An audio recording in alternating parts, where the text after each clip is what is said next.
Hawa wote kusema kweli wanapatikana kutokana na mapenzi mema ya rais wa nchi. Hiyo ni kweli. Mapenzi mema ya rais wa nchi. Inaweza isiwe moja kwa moja, lakini ni wateule wa rais wa nchi. Sasa, na vile vile kama rais wa nchi akijisikia kwa sababu za maslahi ya nchi au ya uongozi hakutaki, pia wanaondolewa na kiongozi wa nchi. Wanateuliwa na kiongozi wa nchi na wanaachishwa kazi na kiongozi wa nchi.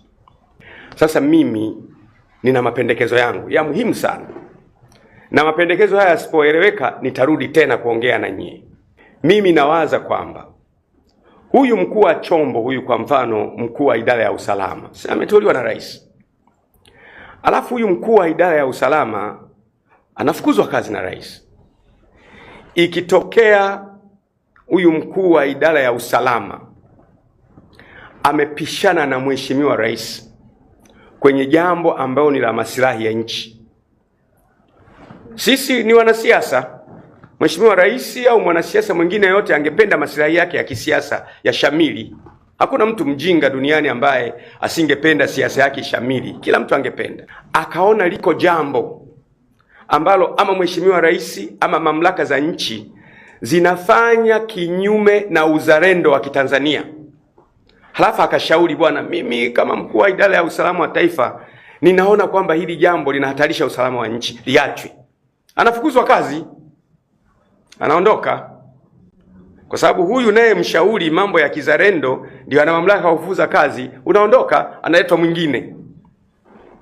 Akiletwa mwingine na yeye akionekana yeye kuna mambo fulani fulani ambayo, mimi natoa mifano, kuna mambo fulani fulani ambayo ni ustawi wa nchi, naye anayakwamisha, yamekuja, lakini yeye anashauri, bwana, mimi naona mheshimiwa, ili jambo tusilifanye kwa sababu linahatarisha usalama wa nchi. Akikataa anafukuzwa, atakuja analetwa mwingine, na yeye anaambiwa, bwana, tunaelekea hivi, lakini yeye kwa profession, kwa taaluma yake, anaona hili jambo kwa usalama wa nchi, kwa uzalendo wa nchi, kwa future ya nchi haliko sawa. Akakataa, naye anafukuzwa. Atakapokuja wanne atakubali, kwa sababu hawa ni binadamu wenye ana familia, huyu mtu ana watoto, ana maisha, ana ambition, ana watu wanaomtegemea, ni mtu. Mkuu wa idara ya usalama wa taifa, mkuu wa jeshi la polisi, mkuu wa jeshi la magereza, mkuu wa jeshi la wananchi ni binadamu kama binadamu mwingine yeyote. Akiona wenzangu walitetea maslahi ya nchi wamefukuzwa, na mwenzangu mwingine amefukuzwa, itabidi mtu akubali.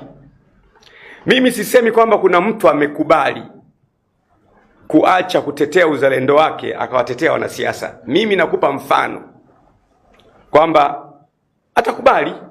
Nikupe mfano kwa mfano, nikupe mfano. Ni mifano hii, naomba nielewe vizuri. Kwa mfano, tunadaiwa deni, niseme tunadaiwa deni na nchi fulani, labda Ufaransa au Uingereza au nani, au kampuni yoyote au taasisi yoyote. Halafu hiyo taasisi nayo tudai deni kama nchi, ikasema basi ule muda wa kulipa umepita, tunaomba sisi mtukabidhi ziwa Tanganyika tuwe tunaliendesha kwa miaka 100 au miaka 30 au miaka 40. Halafu tutatumia kwa maana ya tutavua, tutafanya utalii, miaka 40 au 20 tutarudisha hela zetu. Unanielewa eh? Sasa huyu mkuu wa chombo, kwa mfano mkuu wa idara ya usalama wa taifa, au mkuu wa jeshi la polisi, au mkuu wa jeshi la wananchi, au mkuu wa jeshi la magereza, au wakuu wa vyombo wote wakasema, samahani mheshimiwa, hili jambo ni kweli tunadaiwa, tutafute njia nyingine, tusimpe huyu ziwa Victoria. Ameondoka yule, amefukuzwa yule. Lakini alichofukuziwa sio kwamba amefanya kosa, anatetea maslahi ya nchi, ndio maana kimemfanya afukuzwe kazi. Kwa hiyo tukifanikiwa kuwalinda hawa wakuu wa vyombo wasifukuzwe hivi hivi kirahisi, watakuwa na uwezo